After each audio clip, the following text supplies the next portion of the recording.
look at all that money, yeah, the money that they spend. Take another look now and take some time for hemp. Don't cut trees for paper, cause it hurts the environment. Stop deforestation, yeah, it's time for hemp. Oh, an acre of hemp makes 20 barrels of oil. No need for pesticides to poison all our soil. People got no food, they got no clothes, they got no rent. Well, right now it's time for hemp. Yes, it is. It is time for hemp. It is time to make taking time for hemp great again. I am your host, Casper Leitch, and this is Time for Hemp. And I want to thank you for tuning in and making it a point to find out what we're all about. Some of you don't know who I am. I don't blame you. When I go to a family reunion, there's a lot of people there who don't know who I am. But I am Casper Leitch, and I am a hemp activist. I became a hemp activist in 1989 when a gentleman by the name of Jack Hare hired me to run his office while he went on the road to promote his groovy little book called The Emperor Wears No Clothes. And in order for me to go to work for Jack, I had to raise my hand and tell him that I, Casper Leitch, hereby promise to be a hemp activist until hemp is legal all around the world, or until I am 84 years old or I'm dead, whichever comes first. Well, I'm not 84 yet, and cannabis is not legal all around the world yet, and the rumors of my death were much exaggerated. I'm still here. I've been in retirement for a while, but my friends thought that it might be a good thing for me to come out of retirement so that we can drive some traffic to my archives, which I hope you check out. And you can go to timeforhemp.news to make that happen. And one of the people who thought it might be a groovy thing for me to come out of retirement was my good friend. Oh, don't forget, anytime you hear the word joint on the big broadcast, we want you to hit your pipes, your bongs, your vaporizers, and take time for hemp. And one of my groovy friends is also a joint host on the big broadcast, and that is Al Byrne. And Al has been a pioneer in the field of cannabis hemp, and he has been instrumental and helping a lot of people get their medical cannabis. And Al Byrne, thank you for joining the show, and thank you for being part of the Time for Hemp series. It really rocks to have you as part of our team. Well, I have fun with you guys, and we'll have the opportunity to, and we do it well, to educate people about the uses of cannabis in any number of ways, as hemp, as medicine, as nutrition. And we do that, I think, with a good deal of humor, a reality, and lay conversation. We get a lot of PhDs and MDs come running through here, and but we bring them down to my level, which means if I can figure that out, then you probably can. So yeah, I started with cannabis. I guess in a public way, probably in 1983. I started cannabis in a private way when I returned from Vietnam. I was stationed in Hawaii, and I had the things you've heard about with veterans that come back from a combat area. They're nervous, they can't sleep. Noise bothers them, crowds bother them, and I had my good bit of that. But anyway, I got introduced to cannabis in Hawaii in 1971, maybe 72, by my sister, who she just told me one night, "Al, you got to try this stuff." And ever since then, I pretty much smoked cannabis every day of my life, and that's a long time. And without cannabis, I have no idea how my life would have turned out. With cannabis, I'm quite satisfied with my life. I think Well, and with cannabis, you also started the Patients at a Time and putting together medical symposiums and getting the medical community all together, didn't you? Yeah, that only took 19 years, but I co-founded an organization called Patients at a Time, which was the first nonprofit, an educational charity, is what I described it to the IRS, and they accepted that definition. So we were 501c3, right there, nonprofit, and our mission was to educate the medical community and the public of the United States about the therapeutic uses of cannabis. Founded that company, that nonprofit, in 1995, and that was the mission in 1995. And you don't know, folks, but back in those days, there was no education about medical cannabis. Nobody knew anything about it, really. If 1% of the population had an idea, but that was about it. And you pioneered medical patients being able to get accreditation on your website, didn't you? Well, that's where I'm getting to there, Casper. That what we did was we established this organization, and we got the American Medical Association and the American Nurses Association to accredit this conference, which meant that doctors, nurses, PhDs, social workers, anybody that needed continuing education credits, accredited, good medical education, could come to our conference and get those. Yeah, they paid a fee and all that stuff, but it was groundbreaking. No education like that had ever happened in modern times. So we went on to put that education online, still available. We created something called the Medical Cannabis Institute. You need the Medical Cannabis Institute. The headquarters is in Charlottesville, Virginia. And basically what I'm saying is you can go, if you're a medical professional, or you're anybody, but if you're a medical professional, you go on there, you pay a reasonable fee, and you get your continuing medical education, or a nurse CEUs by watching a program, taking a test. It's real, but it's online. You don't have to go anywhere. So this kind of education continues. That same sort of thing, using our information, is part of the University of California, San Francisco Hospital Medical Information Center, which is set up to give that kind of information to hospitals all over the world, and has everything is translated into the right medical, terminology for the new language. And that's been going on with our stuff for, 10, 15 years. And then I'm a veteran, very proud of that. And I'm proud of the people I served with. And I admire greatly these men and women that are on active duty right now. They are terrific. Anyway, so I'm interested in veteran affairs. In 2007, me and another guy, Mike Kravitz, we founded something called Veterans for Medical Cannabis Access. And it still exists today. And the mission was at the time in 2007 to get the Veterans Health Administration to accept cannabis as a medicine, so that a vet like myself could go to a VA hospital, say, I smoke cannabis every day of my life, and they say, okay, come on in, let's talk about it. It took us 3 years, but that's what happened. So now, as of 2010, the summer, almost 15 years ago, almost to the day, veterans in the United States, in legal states and territories, can go to their VA facility and get treated by the VA as they should be, with no penalty, no loss of benefits, no problem at all, and they can use cannabis. Interesting. I'll just bring this up because I'm going to ask these guys in the future to make a show out of the veteran thing. And one thing I mentioned, just if you're out there and you're really curious and you're a vet. So I just said, right, vets been using cannabis in the VA thing for 15 years.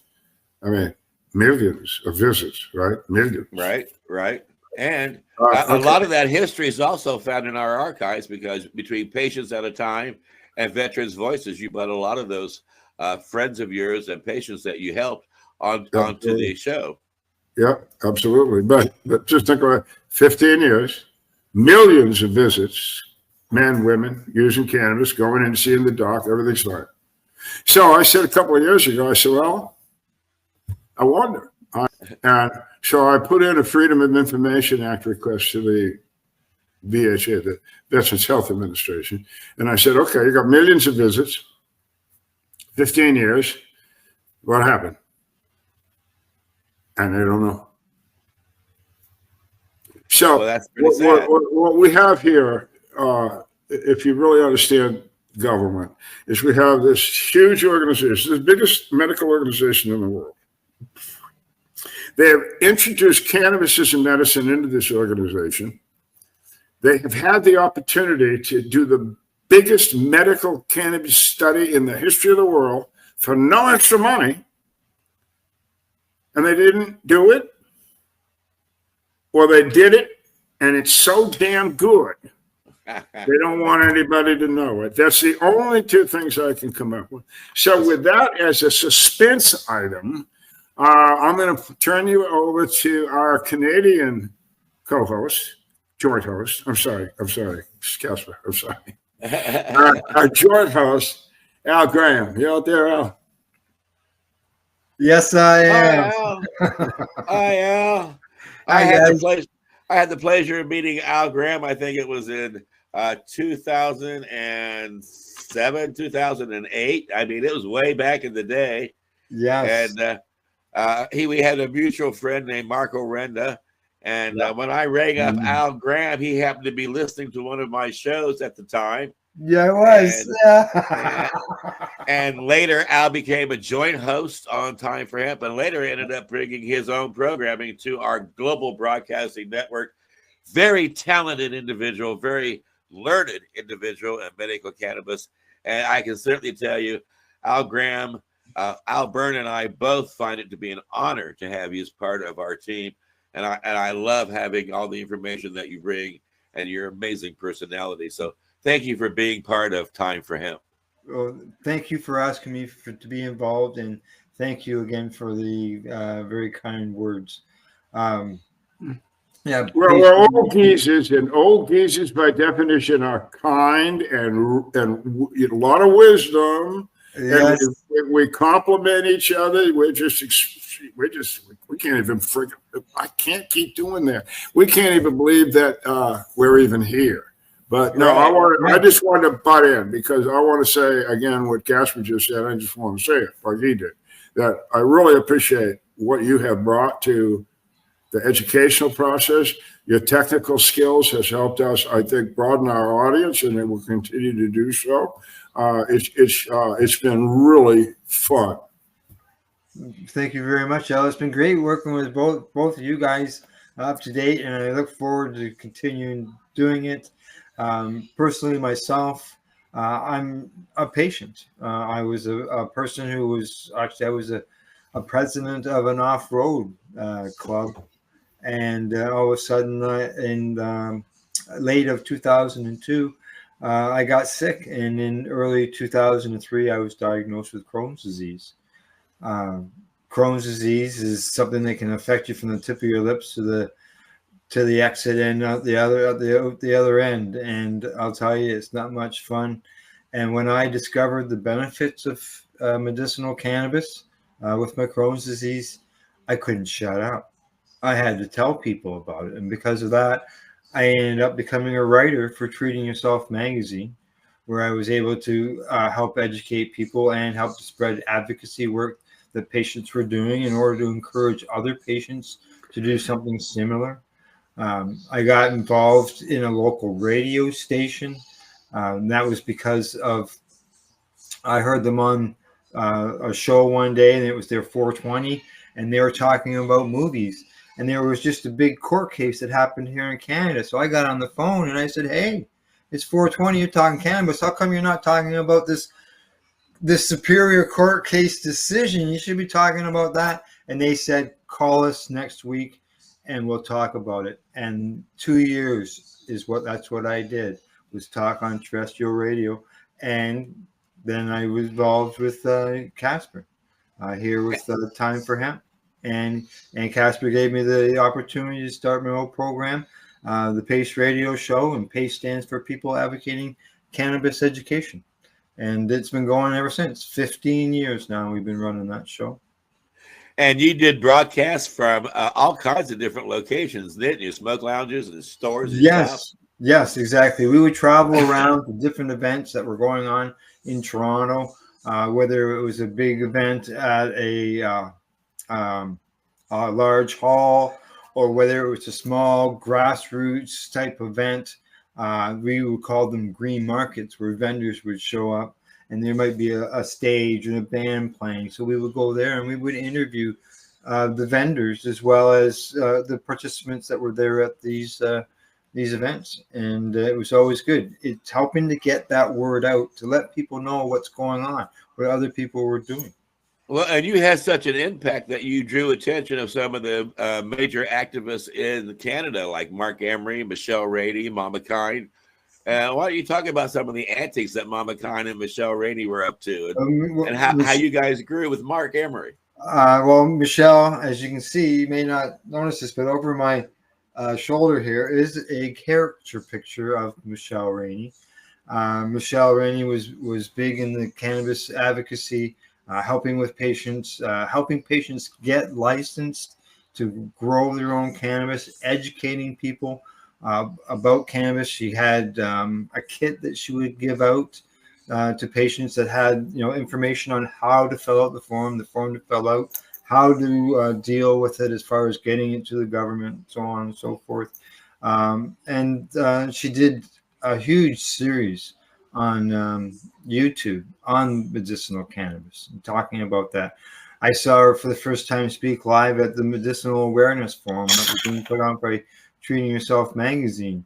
And she talked up there on the stage and talking about, Crohn's disease and what we go through with Crohn's disease. And it was the first time I ever heard anybody talking about diarrhea and what they were going through. And I thought, hey, let's further push me to get me to speak up and to say things. Yeah, because she was a class act. She was beautiful and she had a good sense of humor, positive outlook, and she didn't have long to live, but you wouldn't know when you met her because she was so full of life. Wasn't she 33? Did she die at 33? I'm not sure the exact age, unfortunately, but I can tell you that the last time I was talking to her was in Toronto, and she passed me some of her favorite strain, Afghani Bull Rider, told me that everything would be okay, gave me a big hug, and said that we'd be talking soon. Unfortunately, it wasn't long after that she passed. And who was Mama Kind on the plane with when Mama Kind fired up a joint for the first time in an airplane flying over Canada? I know I wasn't in that. I wasn't in on that flight. But yes, I recall hearing about that, and also as well as vaporizing in the hospital. And those are some of the things that some of the advocates do in order to push the boundaries, in order to make enforce changes. And so you've been on the forefront of the cannabis hemp movement for quite some time. And you've watched it grow in Canada to where they're now harvesting the crop, right? Yeah, exactly. I've been involved in this here in our end of things as far as patient-wise since 2003, started to speak up.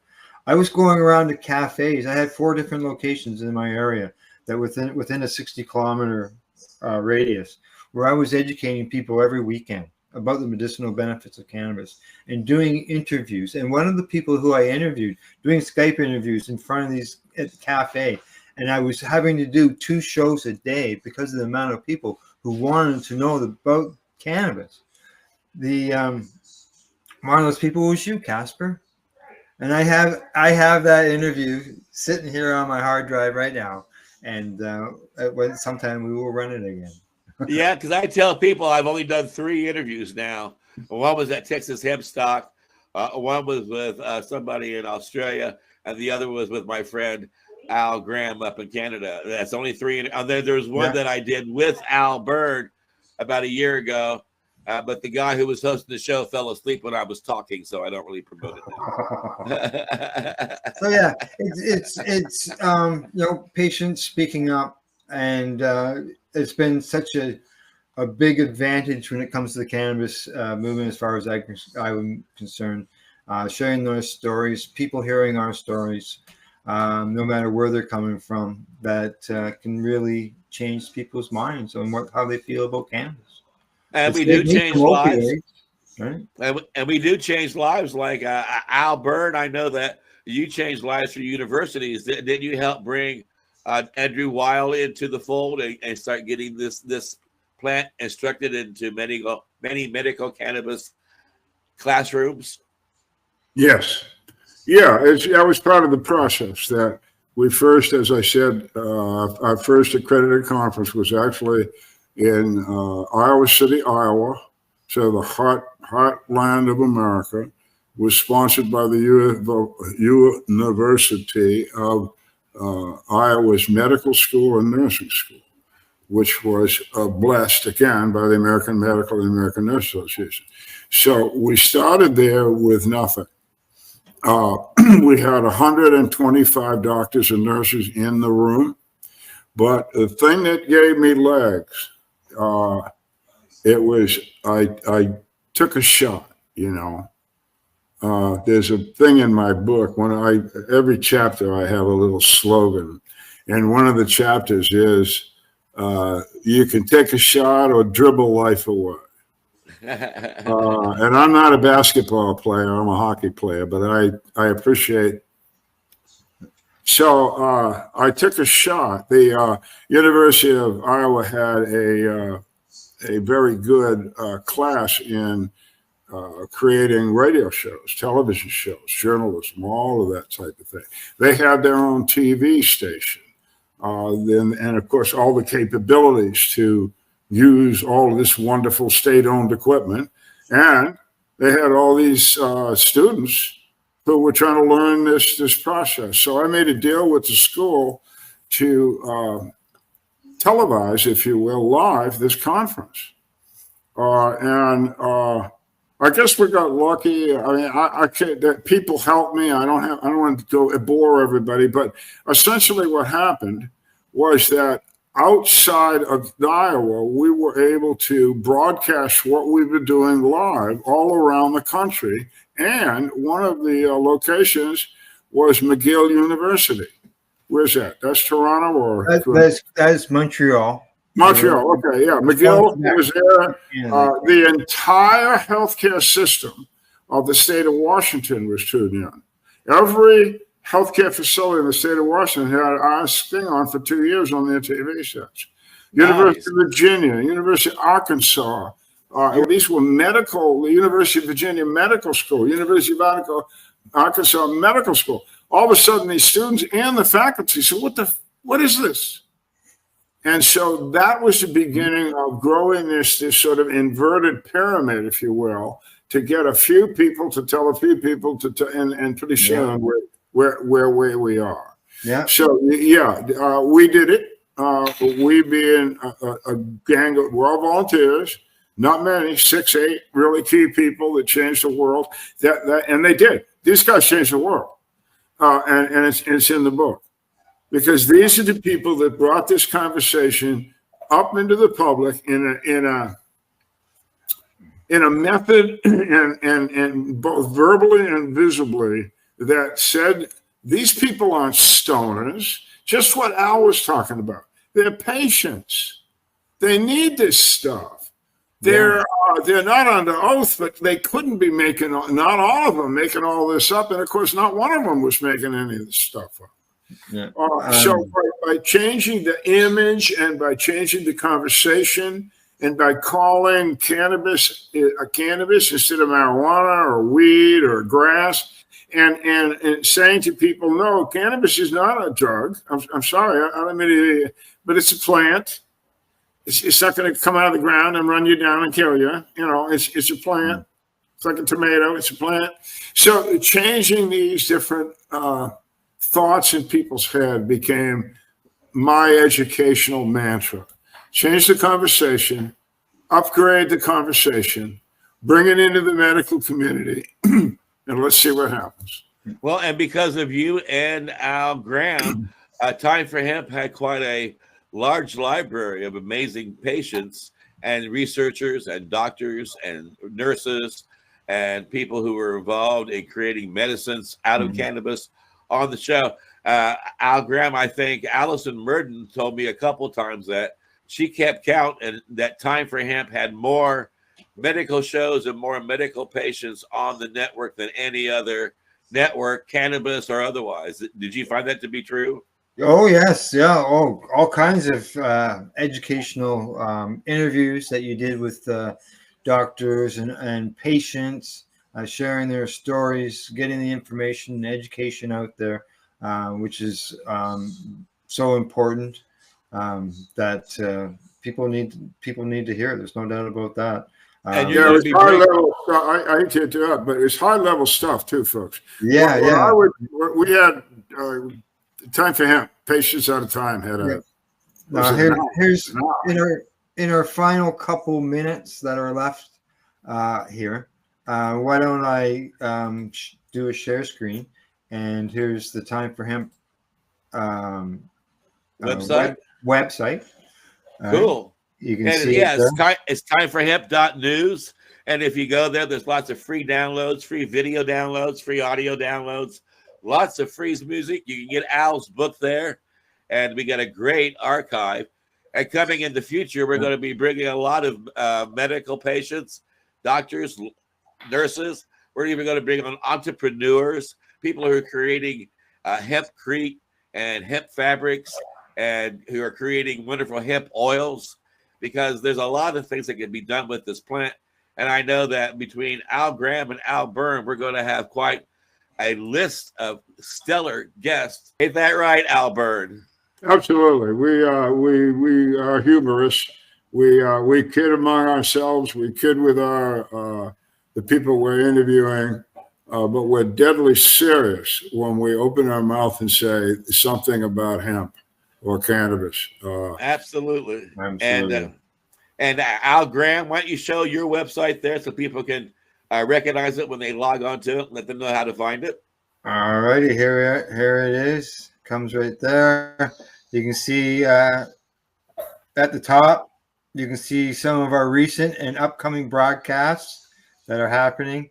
And then each day, Sunday, there's a show. Monday, there's a show. There's two shows, actually. Tuesday. So you go all the way down and you see what's happening each day throughout the week. And all you have to do is just click on them. And each show also has their archives that you can click on that and see past programs. And I do want to let people know that we are kicking off this series on Citizen Green Network. It is quite an honor to be part of this, and it makes it possible for us to get our message out. And, you know, that's important for you to share us with your friends, because that's the only way people around the world are going to figure out that it truly is time for hemp. Look at all that money, yeah, the money that they spend. Take another look and spend some time for him. Don't cut trees for paper, cause it hurts the environment. Stop deforestation, yes, it's time for him. Whoa, an acre of hemp makes 20 bales of oil. No need for pesticides to poison all